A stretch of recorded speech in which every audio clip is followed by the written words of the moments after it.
बहुत स्वामी सखा हमारे, हिंदू बहुत स्वामी सखा हमारे। हे नाथ नारायण वासुदेवा, हे नाथ नारायण वासुदेवा। श्री कृष्ण गोविंद हरे मुरारी, हे नाथ नारायण वासुदेवा। श्री कृष्ण गोविंद हरे मुरारी, हे नाथ नारायण वासुदेवा। श्री कृष्ण गोविंद हरे मुरारी, हे नाथ नारायण वासुदेवा। कृष्ण गोविंद हरे मुरारी, हे नाथ नारायण वासुदेवा। जितने लोग बैठे सभी दोनों हाथ ऊपर करेंगे और दोनों हाथ ऊपर करके तालियां बजाते हुए 1 2 3 4 हरे रामा राम राम हरे हरे, हरे राम राम हरे हरे। हरे कृष्णा कृष्ण कृष्ण हरे हरे, हरे कृष्ण कृष्ण कृष्ण हरे हरे। राम हरे हरे, राम राम हरे हरे। कृष्ण कृष्ण हरे हरे, कृष्ण कृष्ण हरे हरे। कृष्ण कृष्ण हरे हरे। बोलिए कृष्ण कन्हैया लाल की जय हो। जय जय श्री राधे, जय जय श्री राधे, जय जय श्री राधे श्याम।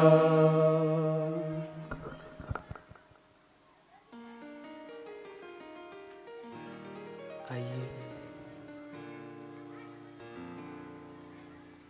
ईसा परम मंगलमयी कथा में प्रवेश करें। कुछ कहें सुने गाएं उससे पूर्व मेरा निवेदन, कल कथा में कितने लोग आए थे वो हाथ उठाएं। वाह, कल कथा कहाँ विश्राम हुई थी? कहाँ पर? अरे कहाँ विश्राम हुई थी कल कथा? प्रहलाद जी पर। वाह, भाई लोग बता रहे, एक बार इनके लिए जोरदार ताली बजाइए आप लोग। माताएं तो करी पता नहीं पता नहीं, वो बगल वाली को ठोकरी, तू बता दे, तू बता, बोली पता नहीं। वाह, क्या गजब के श्रोता हैं भाई। कम से कम घर जाकर एक बार सोच लिया करिए कि कथा कहाँ विश्राम हुई थी। घर जाकर एक बार चिंतन जरूर किया करिए कि आज कथा में क्या क्या कहा गया। ये नहीं कि यही कथा सुना और खिचड़ी खाया घर गए। कितने लोगों को खिचड़ी खाने की जल्दी रहती? हाथ उठाओ। मत उठाओ, रहने दो।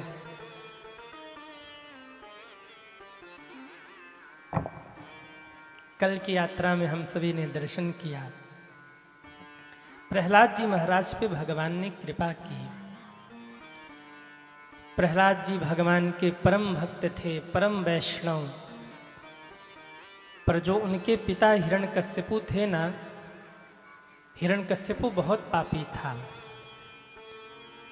इसको वरदान था, न दिन में मरूं न रात में मरूं, न आकाश में मरूं न पाताल में मरूं, न सुबह मरूं न दिन में मरूं, न रात में, न आकाश में, न पाताल में, न घर में मरूं न घर के बाहर मरूं, न अस्त्र से मरूं न शस्त्र से मरूं, न नर से मरूं न पशु से मरूं। ब्रह्मा की बनाई गई सृष्टि में मुझे कोई न मार पाए, और ब्रह्मा के बनाए गए 12 महीनों में किसी महीने में मेरा वध न हो, ये वरदान था हिरण्यकश्यपु को सज्जनों। उसने बार बार प्रहलाद जी को मारने का प्रयास किया। सैनिकों से कहता है प्रहलाद को उठा करके पहाड़ से नीचे फेंक दो। ध्यान से सुनिए, जब सैनिक प्रहलाद जी को उठा करके पहाड़ से नीचे फेंक रहे हैं ना, प्रहलाद जी ने भगवान को पुकारा, हे नारायण भगवान हमारी रक्षा करिए। प्रहलाद जी ऊपर से नीचे जा रहे थे और नीचे से भगवान चतुर्भुज रूप लेकर के ऊपर आ रहे थे। प्रहलाद जी को गोद में उठाया और ले जाकर के महल में छोड़ दिया। हिरण्यकश्यपु आश्चर्यचकित हो गया। हिरण्यकश्यपु ने कहा एक काम करो, इस प्रहलाद को काले काले सांप से भरी कोठरी में भर दो, उसे फेंक दो कोठरी में, वही मर जाएगा। सांप से भरे कोठरी में फेंका गया, पर प्रहलाद जी ने वहाँ भी भगवान को पुकारा। काले काले सांपों में प्रहलाद जी को काले काले कृष्ण का दर्शन हो गया।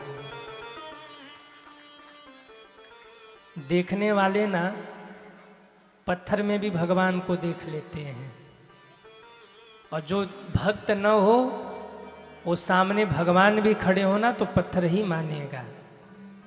प्रहलाद जी ने काले काले सांपों को काले काले कृष्ण के रूप में देखा। आहा, रक्षा हो गई। हाथी के नीचे कुचलवा के मारना चाहा, पर हाथी में भगवान का दर्शन हो गया। भगवान जान के प्रणाम किया तो हाथी भी चुपचाप चला गया। प्रहलाद जी को नहीं मारा हाथी ने। कहता है हिरण्यकश्यपु एक काम करो, प्रहलाद को जलती हुई भट्ठी में फेंक दो। जैसे ही जलती हुई भट्ठी में प्रहलाद जी को फेंका गया, सज्जनों वो भट्ठी भी पुष्प के समान कोमल हो गई और महाराज शीतल हो गई। वहां भी प्रहलाद जी का कुछ नहीं हुआ। जलती हुई कढ़ाई में डाल दो। जलती हुई कढ़ाई में जब डाला गया तो वहां भी प्रहलाद जी को कुछ नहीं हुआ। बार बार प्रयास करने के बाद भी जब प्रहलाद जी बच गए, हिरण्यकश्यपु चिंता में बैठा है कि अब मैं क्या करूं। उसी समय बुआ जी आई। कौन आई? अरे बोलो ना, बुआ जी। ये बुआ जी लोगों की एंट्री मेन टाइम पे ही होती है। हाँ, अब कोई बुआ जी यहाँ बैठी हो तो बुरा मत मानना, पर बुआ जी लोगों की एंट्री मेन टाइम पे होती है। बुआ जी आ गई। कौन है बुआ? होलिका बुआ। होलिका बुआ ने कहा भैया आप क्यों चिंता करते हैं, मैं हूं ना। ब्रह्मा जी का वरदान मुझे मिला है कि अगर मैं एक साल ओढ़कर, ऐसा मुझे सोल मिला है जिसे ओढ़ करके मैं, पटका ओढ़ के मैं अगर अग्नि में बैठ जाऊं तो अग्नि में इतनी सामर्थ्य नहीं है कि वो मुझे जला सके। प्रहलाद को मैं देखती हूँ, आप एक चिता बनाइए। लकड़ी एकत्रित करके उस पे जाके होलिका बैठी है, गोद में प्रहलाद जी हैं, और जैसे ही अग्नि प्रज्वलित की गई, प्रहलाद जी ने आंख बंद किया। ओम नमो भगवते वासुदेवाय। ओम नमो भगवते। जो जो चाहते हैं प्रहलाद जी बच जाएं, वो सब बोलिए ओम नमो भगवते वासुदेवाय। जो जो चाहते हैं प्रहलाद जी बच जाना वो बोलेंगे, और जो जो हिरण्यकश्यपु के पार्टी के होंगे वो लोग नहीं बोलेंगे। ओम नमो भगवते वासुदेवाय। अब अपने आसपास देख लेना कौन कौन हिरण्यकश्यपु के पार्टी का था। जो जो नहीं बोला सब के सब हिरण्यकश्यपु के पार्टी के हैं। इसलिए जिनको भी प्रहलाद जी के पार्टी में आना है, अभी भी समय है। बुआ जी भी जली नहीं है। बोलिए ओम नमो भगवते वासुदेवाय। प्रहलाद जी लगे बोलने, अग्नि प्रज्वलित की गई है और जैसे ही धू धू करके अग्नि जली, हवा का झोंका आया, प्रहलाद जी के ऊपर जो होलिका ने पटका उड़ा था ना, वो पटका उड़ा है और वो पटका के प्रहलाद जी से लिपट गया। होलिका जल करके नष्ट हो गई, प्रहलाद जी मुस्कुराते हुए बाहर आ गए। जैसे ही होलिका नष्ट हुई, वहां पर प्रहलाद जी के भी पार्टी के लोग थे और वहां पर हिरण्यकश्यपु के भी पार्टी के लोग थे। जैसे ही प्रहलाद जी बच के आए ना, तो जितने प्रहलाद जी के पार्टी के थे सब प्रसन्न हो गए, एक दूसरे को रंग गुलाल लगाने लगे, नाचने लगे। और जितने हिरण्यकश्यपु के टीम वाले थे ना, सब एक दूसरे को उठा उठा के कीचड़ में पटकने लगे। आप लोगों ने देखा होगा, आज भी ये परंपरा चलती है। होली पर कुछ लोग होते हैं जो एक दूसरे को रंग गुलाल लगाते हैं, और कुछ लोग होते हैं जो एक दूसरे को उठा उठा के कीचड़ में पटकते हैं। तो बस आप भी समझ लेना, अब की तो होली गई, लेकिन अगली बार जब होली आवे ना, तो देख लेना जो भी एक दूसरे को रंग गुलाल लगाए, समझ लेना वो प्रहलाद जी की पार्टी का है। और जो भी एक दूसरे को उठा के कीचड़ में पटके कपड़े फाड़े, समझ लेना वो किसकी पार्टी का है? हिरण्यकश्यपु के पार्टी का। जो एक दूसरे को कीचड़ में पटके गोबर लगा दे, वो हिरण्यकश्यपु के पार्टी का है। बड़ा दुखी हुआ हिरण्यकश्यपु। हिरण्यकश्यपु ने कहा, प्रहलाद एक बात बता, तेरा भगवान कहाँ है? थोड़ा सा इको कम करके आवाज़ स्पष्ट कर दीजिए, इको कम करके आवाज़ बढ़ा के स्पष्ट कर दीजिए, इको कम करके आवाज़। जहाँ प्रभु नाही, अरे श्री राम जय राम, जय जय राम। एक बात बताओ तुरसाडी वालों, क्या इस संसार में कोई ऐसा स्थान है जहां भगवान नहीं है? अरे कहिए ना, हाँ या ना। क्या कोई ऐसा स्थान है जहां भगवान नहीं है? कण कण में, जर्रे जर्रे में भगवान समाये हुए हैं। इसीलिए तो भक्त लोग गाते हैं, कब दूर प्रभु है हमसे, करो चिंतन निर्मल मन से, सुख मिलेगा भक्ति भजन से, करने की अपने तन से ये जीवन तो एक दिन जाना है, लौट कर फिर नहीं आना है। ये जीवन तो एक दिन जाना है, लौट कर फिर नहीं आना है। हो कब दूर प्रभु है हमसे, करो चिंतन निर्मल मन से, सुख मिलेगा भक्ति भजन से, करने की अपने तन से ये जीवन तो एक दिन जाना है, लौट कर फिर नहीं आना है। ये जीवन तो एक दिन जाना है, लौट कर फिर नहीं आना है। जरा उठाइए दोनों हाथों को, हरि बोल।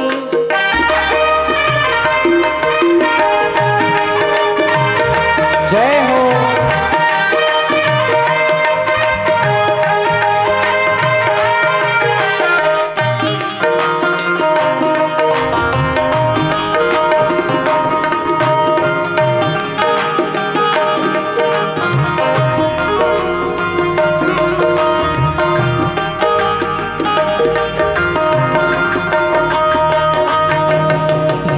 बचपन एक खिलौना, कुछ दिन का स्वप्न सलोना।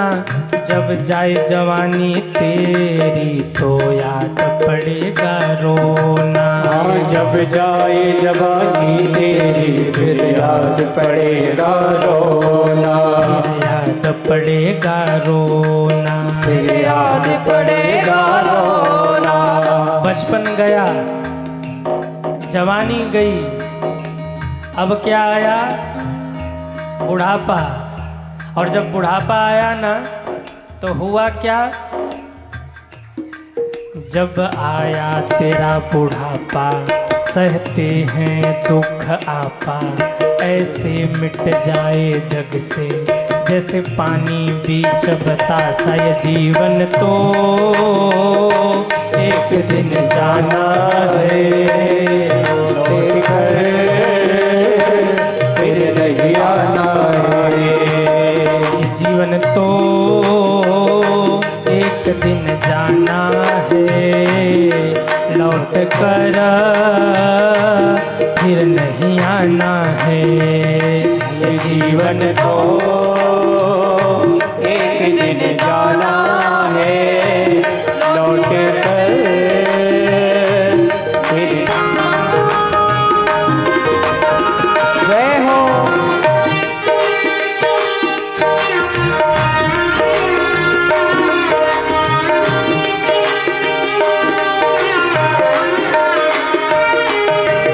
ऋषियों मुनियों का कहना, बुरे कर्म से बच कर रहना।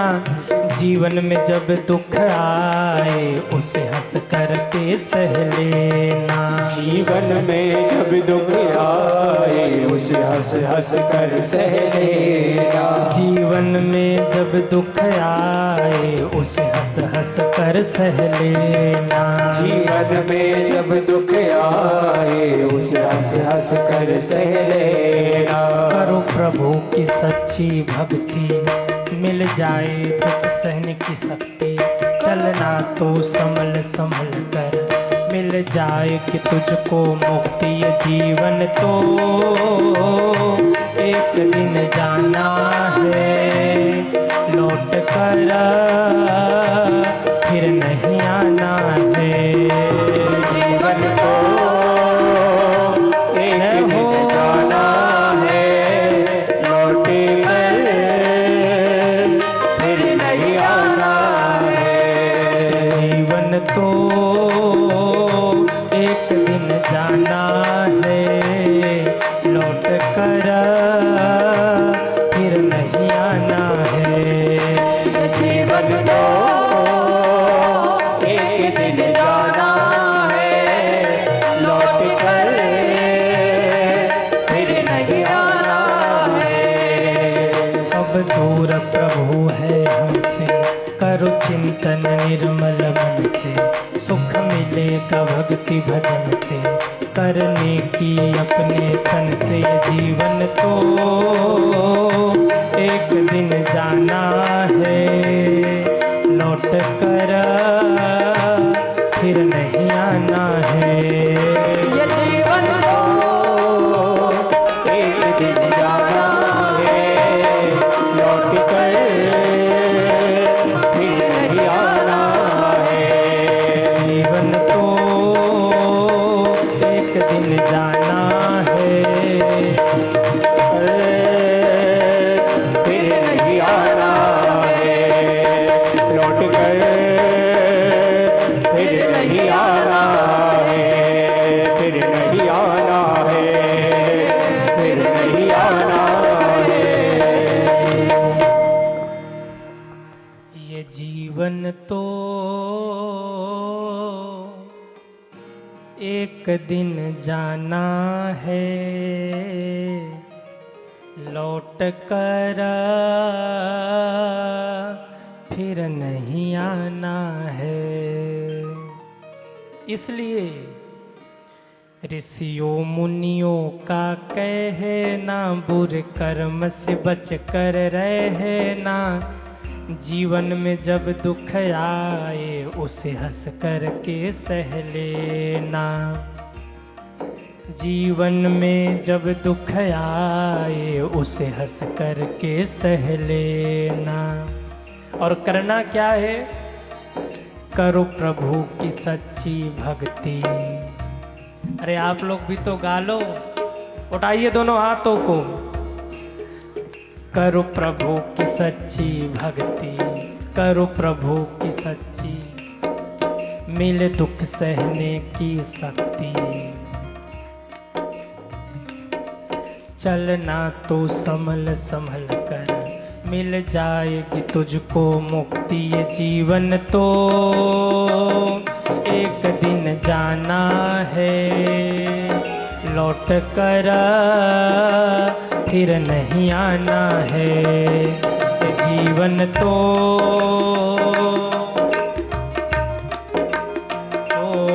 लौट कर फिर नहीं आना है, लौट कर फिर नहीं आना है।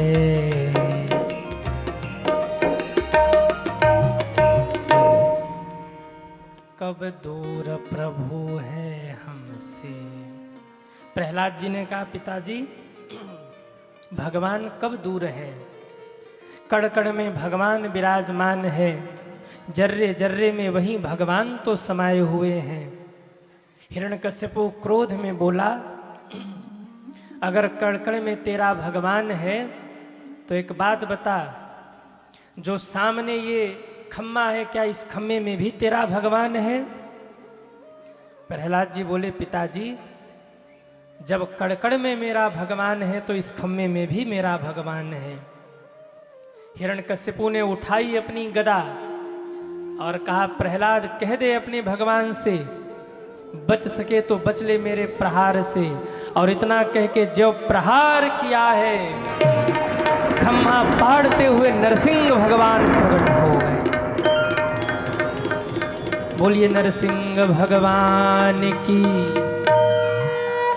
जैसे ही नरसिंह भगवान प्रकट हुए, भीषण गर्जना की है और गर्जना करते हुए एक मुक्का मारा हिरण्यकश्यपु को। हिरण्यकश्यपु धरती पर गिरा है। भगवान ने उसे गोद में उठाया और जोर की दहाड़ लगाते हुए जाकर उसके चौखट पर बैठ गए। भगवान ने कहा, अब बता मरेगा कि नहीं मरेगा? हिरण्यकश्यपु हंसने लगा, आ गए रूप बदल के। नारायण मुझे मार नहीं पाओगे, क्यों? मुझे वरदान मिला है, न दिन में मरूंगा न रात में मरूंगा। भगवान ने कहा, हिरण्यकश्यपु जरा ध्यान से देखो, न दिन है न रात है, ये तो संध्या का समय है। का फिर भी नहीं मार पाओगे, क्यों? मुझे वरदान मिला है, न आकाश में मरूंगा न पाताल में। भगवान ने कहा, जरा ध्यान से देखो, न तो आकाश में हो न तो पाताल में, तुम्हें लेकर मैं धरती पर बैठा हुआ हूं। का फिर भी नहीं मार पाओगे, क्यों? मुझे वरदान मिला है, न घर में मरूंगा न घर के बाहर। भगवान ने कहा, ध्यान से देखो, न तो मैं तुम्हारे घर में हूं न तो घर के बाहर हूं, मैं तो तुम्हारे घर के चौखट पे बैठा हुआ हूं। का फिर भी नहीं मार पाओगे, क्यों? मुझे वरदान मिला है, न नर से मरूंगा न सिंह से पशु से मरूंगा। भगवान ने कहा, इसीलिए तो मैं तुम्हारे लिए नरसिंह बन के आया हूं। पूरा शरीर मनुष्य का है, सिर मेरा सिंह का है, न मैं नर हूं न तो मैं पशु हूं। का फिर भी नहीं मार पाओगे? ब्रह्मा के बनाए गए 12 महीनों में किसी महीने में मेरा वध नहीं होगा। भगवान ने कहा, इसीलिए तो तेरे लिए 13वां महीना मैंने बनाया है, जिसको अधिक मास कहते हैं, इसमें मैं तुझे मारूंगा। हिरण्यकश्यपु कहता, फिर भी नहीं मार पाओगे, क्यों? मुझे वरदान मिला है, मैं ब्रह्मा की बनाई गई सृष्टि में किसी के हाथों से नहीं मरूंगा। भगवान ने कहा, प्यारे ब्रह्मा ने मुझे नहीं बनाया बल्कि मैंने ब्रह्मा को बनाया है। कहा फिर भी नहीं मार पाओगे, क्यों? न अस्त्र से मरूंगा न शस्त्र से मरूंगा, भगवान ने कहा मैं तो तुझे अपने नाखूनों से मारूंगा। और इतना कह के भगवान ने उसके पेट को फाड़ दिया है, उसकी अतड़ियों को निकाल करके भगवान ने गले में लपेट दिया। और इतने जोर से भगवान ने गर्जना की, पूरा ब्रह्मांड कांपने लगा। ब्रह्मा जी गए, ब्रह्मा जी ने सोचा मैं शांत करा दूंगा। जैसे ही ब्रह्मा जी शांत कराने गए, ओम जय जगदीश हरे, स्वामी जय जगदीश हरे। भक्त जनों के संकट, दास जनों के संकट, क्षण में दूर करे। ओम जय जगदीश हरे। ब्रह्मा जी ने भगवान की ओर देखकर इतने जोर से दहाड़ लगाया कि ब्रह्मा जी तो प्राण बचा के भागे और जोर से चिल्लाते भागे, भोले बाबा बचा लो, भोले बाबा बचा लो।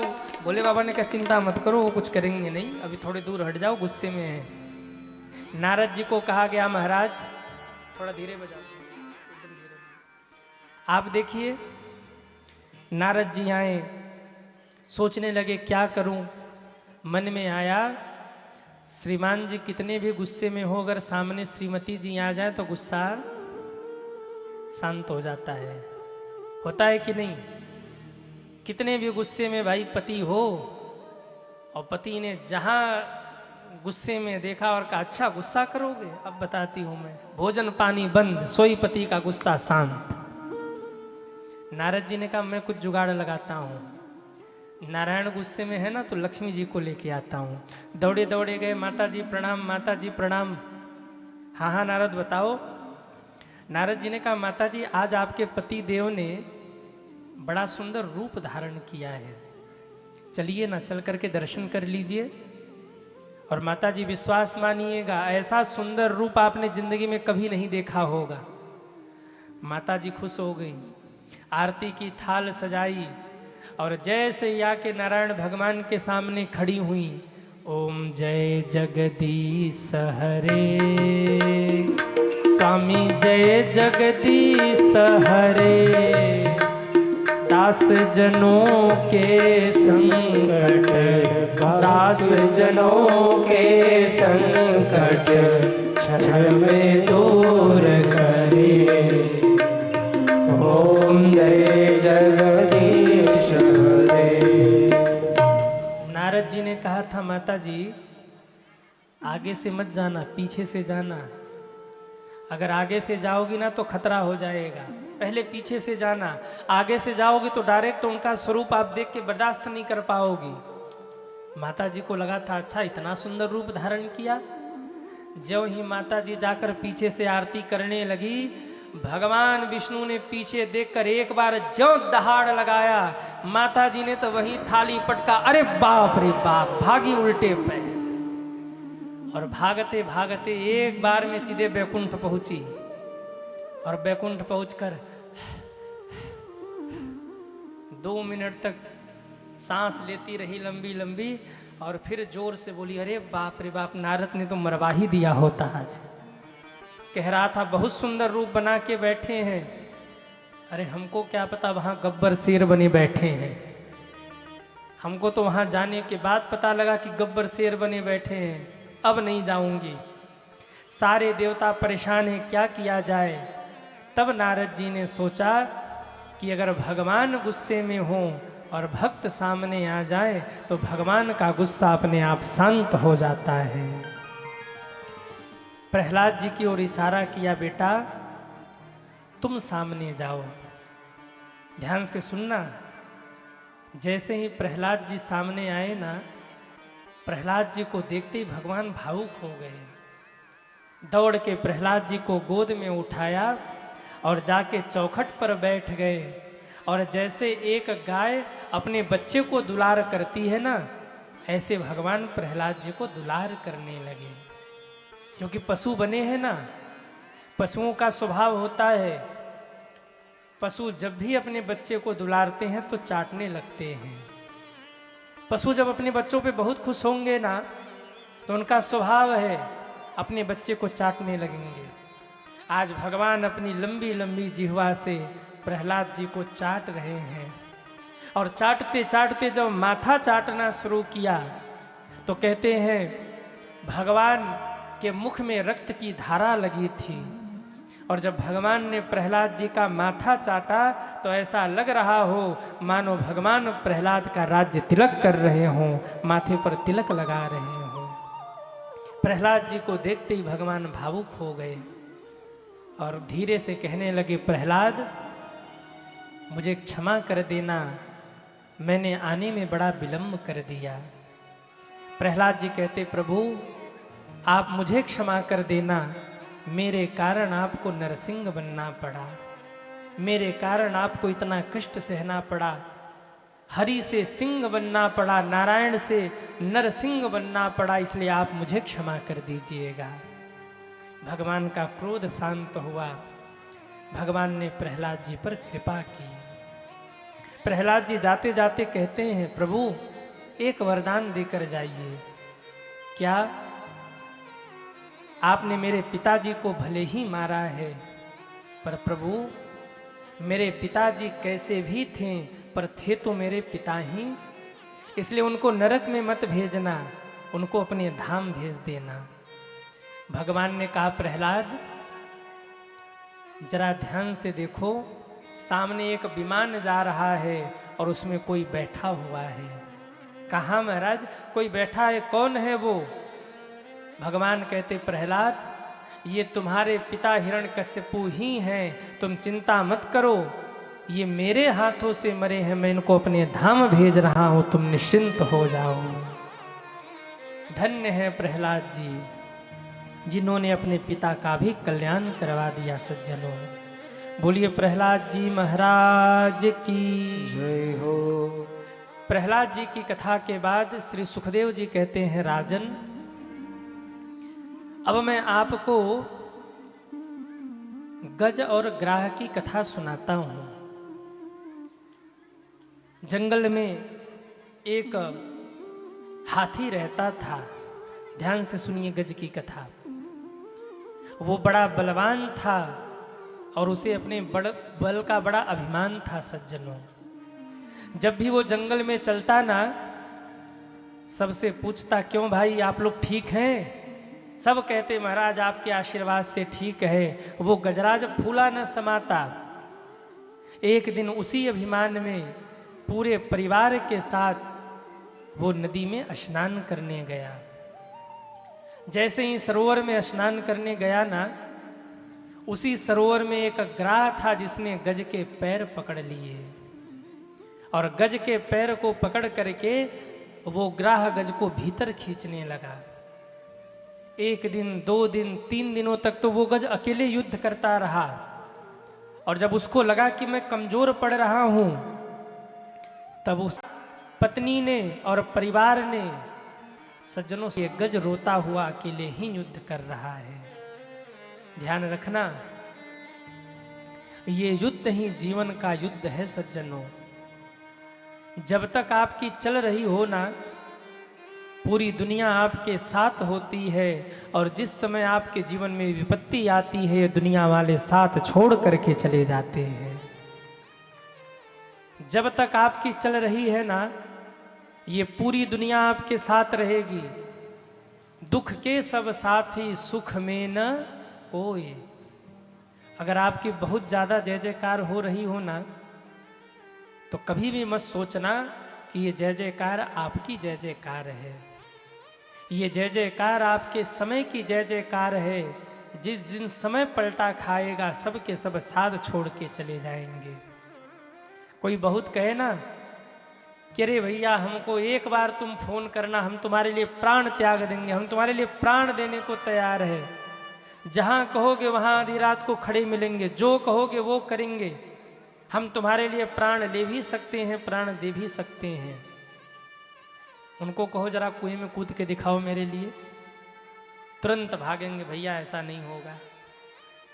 अभी तो लंबी लंबी बातें कर रहा था, प्राण दे देंगे, और 1 मिनट में आपने कहा तो वो पलट जाएंगे। क्यों? दुनिया ऐसी ही है सज्जनों। जब तक आप बने हुए हैं, जब तक आपकी चल रही है ना, सब आपके साथ हैं। और जिस दिन आपके बुरे दिन आए, आपके अपने भी आपका साथ छोड़ के चले जाएंगे। अच्छा, एक बात बताइए, आपको यहाँ से अगर बैद्यनाथ धाम जाना हो, ध्यान से सुनिए, तो आप कौन सा बस पकड़ेंगे? जो बस चल रही हो कि जो बस खड़ी हो? थोड़ी सी शांति बना लीजिए। देखो, माताएं खड़ी होकर देख रही कि हो क्या रहा है। भैया थोड़ा सा आवाज बढ़ा के स्पष्ट कर दीजिए।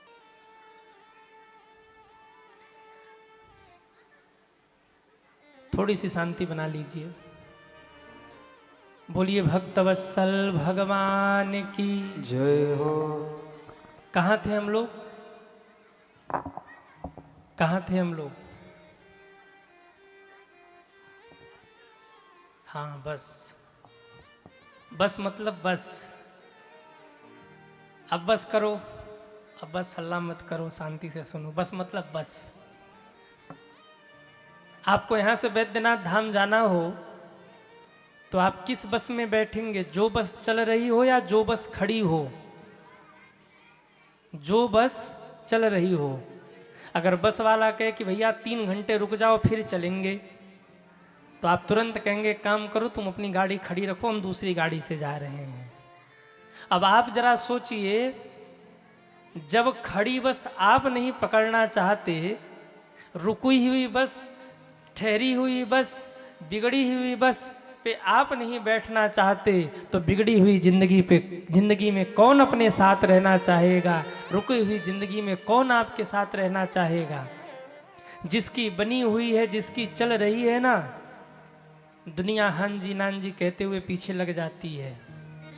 और जिसकी नहीं चली, जो बेचारा कमजोर है, अपने रिश्तेदार भी साथ छोड़ जाते हैं। अपने भी रिश्तेदारों को लगता है कि ये गरीब है, ये तो पीछे है, इससे बात कर लेंगे तो हमारी बदनामी हो जाएगी। और कहीं ऐसा ना हो कि इससे हम बात कर ले तो हमसे पैसा मांग ले। बहुत कड़वा सच बोल रहे हैं। जीवन में आपके गरीबी हो ना, आपके अपने खुद के रिश्तेदार आपसे बात करना नहीं चाहेंगे। उनको लगेगा कि कहीं ऐसा ना हो कि हमसे 10 रुपया मांग ले, क्योंकि लौटाने की औकात है नहीं, दे पाएगा नहीं। आपके अपने भी कतरा जाएंगे।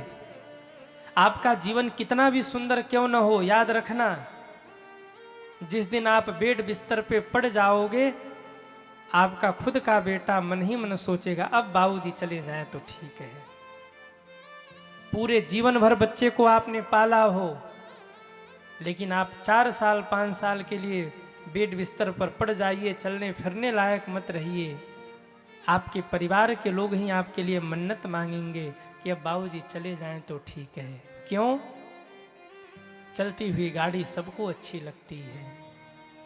जिसके पास जिंदगी में सब कुछ है, लोग उसके साथ रहना चाहते हैं, और जो गरीब है, लोग उसके साथ भी नहीं रहना चाहते। लोगों को लगता है कुछ मांग न ले, कुछ कर्ज न ले ले। सज्जनों, खुद का परिवार साथ छोड़ गया, और जब खुद का परिवार साथ छोड़ गया, तब आज गजराज रो पड़ा है।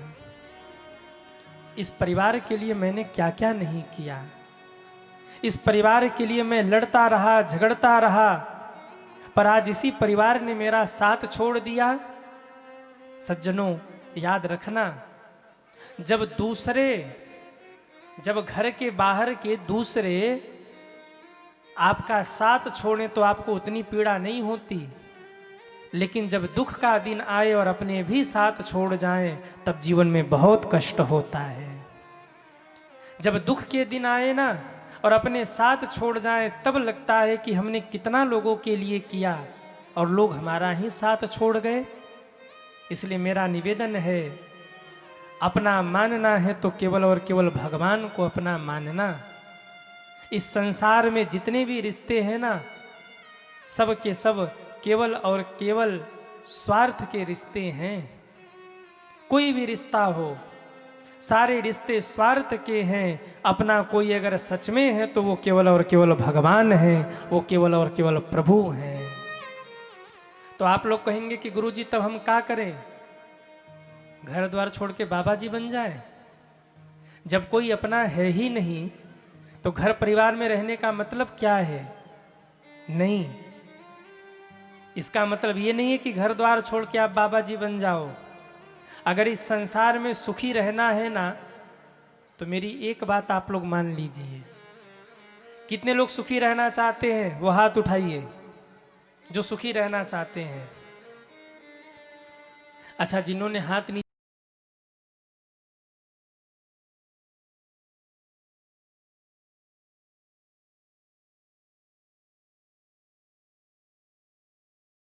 सुखी रहना है ना, तो आप ये मान लीजिए कि ये संसार एक नाटक मंच है और इस नाटक मंच पर सब के सब नाटक कर रहे हैं, सब के सब अभिनय कर रहे हैं। आप जितना अच्छा अभिनय कर लेंगे आप उतने ही अच्छे व्यक्ति हैं। अगर भगवान ने आपको पति बना के भेजा है तो पति बनने का खूब बढ़िया अभिनय करिए। अगर पत्नी बना के भेजा है ना, तो एक पत्नी होने का खूब अच्छा अभिनय करिए। पुत्र बना के भेजा है तो पुत्र बनने का अच्छा अभिनय करिए। पुत्री बनाकर भेजा है तो पुत्री बनने का अच्छा अभिनय करिए।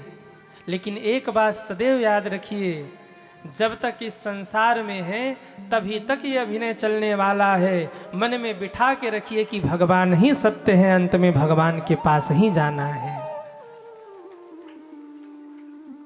फिल्म में आपने देखा होगा, एक हीरो होता है और एक उसका दुश्मन होता है कि नहीं? आप लोग फिल्म देखते हैं कि नहीं? अरे हाँ या ना? हाँ, भले कथा न सुने पर फिल्म तो जरूर देखेंगे। माताओं सीरियल देखती हो कि नहीं? उसमें दिखाया जाता ना, वो सास और बहू कैसे झगड़ती हैं और उधर वो जेठानी होती है, देवरानी होती है, जो प्लानिंग कर रही होती कैसे जहर दे के मारे, कैसे इसे फांसी पे लटका दे। पर आपको पता है जब वो पर्दे के पीछे जाती है ना तो साथ में बैठ के चाय पीती हैं। भाइयों, जो हीरो होता है और उसके दुश्मन होते हैं ना, वो तो पर्दे पे खूब लड़ते हैं, लेकिन जब पर्दे के पीछे जाते हैं ना तो जो हीरो है और एक क्या बोलते हैं, खलनायक बोलते हैं उसे, वो दोनों साथ में बैठ के चाय पीएंगे। बोले यार एक्टिंग बहुत अच्छी हुई आज, खूब आनंद आया। ठीक ऐसे ही आप भी जगत के रिश्तों को निभाइए, पर मन ही मन एक बात बिठा के रखिए कि ये जो हम कर रहे हैं ये केवल एक एक्टिंग है। जिस दिन सांस रुक गई ये सारी लीला समाप्त होगी और मुझे भगवान के पास ही लौट के जाना है, वो सत्य है। और जब ऐसा मानकर जगत के रिश्तों को निभाएंगे, एक पुत्र है तो पुत्र होने का निर्वहन खूब अच्छे से करिए। आप एक पुत्री हैं तो पुत्री होने का निर्वहन खूब अच्छे से करिए। पति हो पत्नी हो, जो भी रोल आपको मिल गया हो, आप उस रिश्ते को खूब अच्छे से निभाइए। पर याद रखिए कि एक न एक दिन ये संसार छोड़ करके जाना है। आज गज को लग रहा है जिस परिवार के लिए मैंने इतना कुछ किया, आज उस परिवार ने मेरा साथ छोड़ दिया। युद्ध चल रहा है और युद्ध चलते चलते जब गजराज हारने लगा है तब उसे भगवान की याद आई। ग्राह गज को भीतर खींच रहा है और गज ग्राह को बाहर खींच रहा है। ये युद्ध गज और ग्राह की नहीं है सज्जनों, ये युद्ध हमारे और आपके जीवन का युद्ध है। ये सरोवर जो है ना, ये सरोवर ये संसार ही है और इस संसार में दो लोग हैं, जीव और काल। ये जो ग्राह है ना, मगर ग्राह मतलब समझ रहे? अरे हाँ या ना? ग्राह मतलब समझ रहे कि नहीं आप लोग? अरे हाँ या ना कुछ तो बता दो, हम भी समझे कि आप समझ रहे हैं कि नहीं। ग्राह मतलब मगरमच्छ, जिसने गज के पैर को पकड़ा था।